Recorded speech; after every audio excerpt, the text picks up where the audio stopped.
ನಾನಿಲ್ಲಿ 7 ರಿಂದ 8 ಟೊಮೊಟೊನ ಈ ಥರ ಚಿಕ್ಕದಾಗಿ ಕಟ್ ಮಾಡ್ಕೊಂಡಿದ್ದೀನಿ. ಹಾಗೇನೆ ಕರ್ಬೇವಿನ ಸೊಪ್ಪು ತಗೊಂಡಿದ್ದೀನಿ ಸ್ವಲ್ಪ. 3 ರಿಂದ 4 ಹಸಿರು ಮೆಣಸಿನಕಾಯಿನ ಈ ಥರ ಚಿಕ್ಕದಾಗಿ ಕಟ್ ಮಾಡ್ಕೊಂಡಿದ್ದೀನಿ. 1 ಚಮಚ ಸಾರಿನ ಪುಡಿ ತಗೊಂಡಿದ್ದೀನಿ, ಅಂದರೆ ಸಾಂಬಾರ್ ಪೌಡರ್. ಸ್ವಲ್ಪ ಕೊತ್ತಂಬರಿ ತಗೊಂಡಿದ್ದೀನಿ. 1 ಚಮಚ ಖಾರ ಪುಡಿ ತಗೊಂಡಿದ್ದೀನಿ. 2 ಈರುಳ್ಳಿನ ನಾನು ಈ ಥರ ಚಿಕ್ಕದಾಗಿ ಕಟ್ ಮಾಡ್ಕೊಂಡಿದ್ದೀನಿ. 1 ಚಮಚ ಅರಿಶಿನ ಪುಡಿ ತಗೊಂಡಿದ್ದೀನಿ. ಅರ್ಧ ಚಮಚ ಧನಿಯಾ ಪೌಡರ್ ತಗೊಂಡಿದ್ದೀನಿ. ರುಚಿಗೆ ತಕ್ಕಷ್ಟು ಉಪ್ಪು ತಗೊಂಡಿದ್ದೀನಿ. ಬನ್ನಿ ಇದನ್ನ ಹೇಗೆ ಮಾಡೋದು ಅಂತ ತೋರಿಸ್ಕೊಡ್ತೀನಿ. ಬಾಣಲೆ ಇವಾಗ ಬಿಸಿಯಾಗಿದೆ. ನಾನಿಲ್ಲಿ 3 ರಿಂದ 4 ಟೀ ಸ್ಪೂನ್ ಎಣ್ಣೆ ಹಾಕೊತಾ ಇದ್ದೀನಿ. ಎಣ್ಣೆ ಇವಾಗ ಚೆನ್ನಾಗಿ ಬಿಸಿ ಆಗಲಿ. ಸಾಸಿವೆ ಹಾಕೊಳ್ಳೋಣ. ಸಾಸಿವೆ ಚೆನ್ನಾಗಿ ಚಟಪಟ ಆಗಲಿ.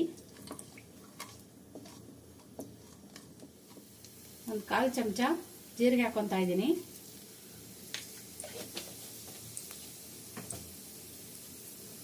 ಸಾಸಿವೆ ಜೀರಿಗೆ ಚೆನ್ನಾಗಿ ಫ್ರೈ ಆಗಲಿ.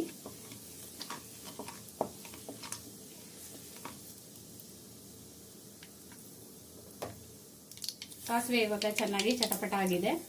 ಹಸಿರು ಮೆಣಸಿನಕಾಯಿ ಹಾಕೊತಾ ಇದ್ದೀನಿ.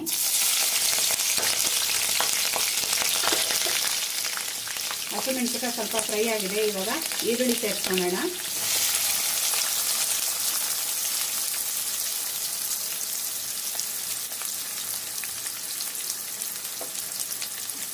ಈರುಳ್ಳಿ ಚೆನ್ನಾಗಿ ಫ್ರೈ ಆಗಲಿ.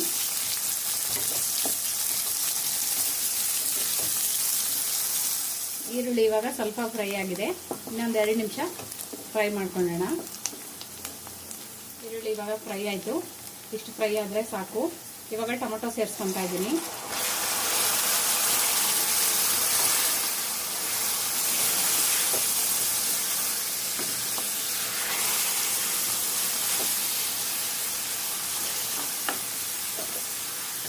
ಉಪ್ಪು ಸೇರಿಸ್ಕೊತಾ ಇದ್ದೀನಿ. ಇವಾಗ ಸ್ವಲ್ಪ ಇದನ್ನ ಚೆನ್ನಾಗಿ ಸ್ವಲ್ಪ ಫ್ರೈ ಮಾಡ್ಕೊಳ್ಳೋಣ. ಈ ಥರ ಎಲ್ಲ ಮಿಕ್ಸ್ ಮಾಡಿಬಿಟ್ಟು ಟೊಮೊಟೊ ಇವಾಗ ಸ್ವಲ್ಪ ಸಾಫ್ಟ್ ಆಗಿದೆ. ಇವಾಗ ನಾವು ಅರಿಶಿನ ಪುಡಿ ಸೇರಿಸ್ಕೊತಾ ಇದ್ದೀನಿ. ಧನಿಯಾ ಪುಡಿ ಸೇರಿಸ್ಕೊತಾ ಇದ್ದೀನಿ. ಖಾರ ಪುಡಿ ಸೇರಿಸ್ಕೊತಾ ಇದ್ದೀನಿ.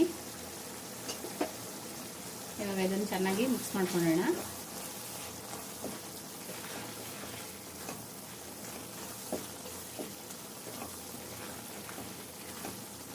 ಇದೊಂದು 2 ರಿಂದ 3 ನಿಮಿಷ ಚೆನ್ನಾಗಿ ಈ ಥರ ಬೇಯಬೇಕು.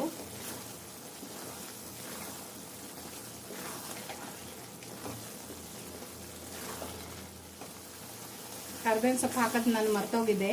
ಇವಾಗ ಹಾಕೊಂಡಿದ್ದೀನಿ. ಒಗ್ಗರಣೆಗೆ ಹಾಕಬೇಕಿತ್ತು. ಸೊ ಇವಾಗ ಹಾಕಿ ನಾನು ಮಿಕ್ಸ್ ಮಾಡ್ತಾ ಇದ್ದೀನಿ. ಇವಾಗ ನಾನು ಸ್ವಲ್ಪ ಸಾಂಬಾರ್ ಪೌಡರ್ ಹಾಕೊತಾ ಇದ್ದೀನಿ. ಕೊತ್ತಂಬರಿ ಸೇರಿಸ್ಕೊತಾ ಇದ್ದೀನಿ. ಇವಾಗ ಚೆನ್ನಾಗಿ ಒಂದು ಮಿಕ್ಸ್ಕೊಳ್ಳೋಣ. ಟೊಮೊಟೊ ಗೊಜ್ಜು ಇವಾಗ ರೆಡಿ ಆಯಿತು. ಇದು ಚಪಾತಿಗೆ, ಅಕ್ಕಿ ರೊಟ್ಟಿಗೆ, ಹಾಗೆಯೇ ದೋಸೆ ಜೊತೆಗೆ, ಬಿಸಿ ಅನ್ನ ಜೊತೆಗೆ ತುಂಬ ಚೆನ್ನಾಗಿರುತ್ತೆ. ಬನ್ನಿ ಸರ್ವ್ ಮಾಡ್ಕೊಳ್ಳೋಣ. ನೋಡಿದ್ರಲ್ಲ, ಸಿಂಪಲ್ ಆಗಿ ಟೊಮೊಟೊ ಗೊಜ್ಜು ಹೇಗೆ ಮಾಡೋದು ಅಂತ ಹೇಳಿ. ನನ್ನ ವಿಡಿಯೋ ಏನಾದರೂ ಇಷ್ಟ ಆದರೆ ಲೈಕ್ ಮಾಡಿ, ಶೇರ್ ಮಾಡಿ, ಕಮೆಂಟ್ಸ್ ಮಾಡಿ, ಮರಿದೇನೆ ಸಬ್ಸ್ಕ್ರೈಬ್ ಮಾಡಿ.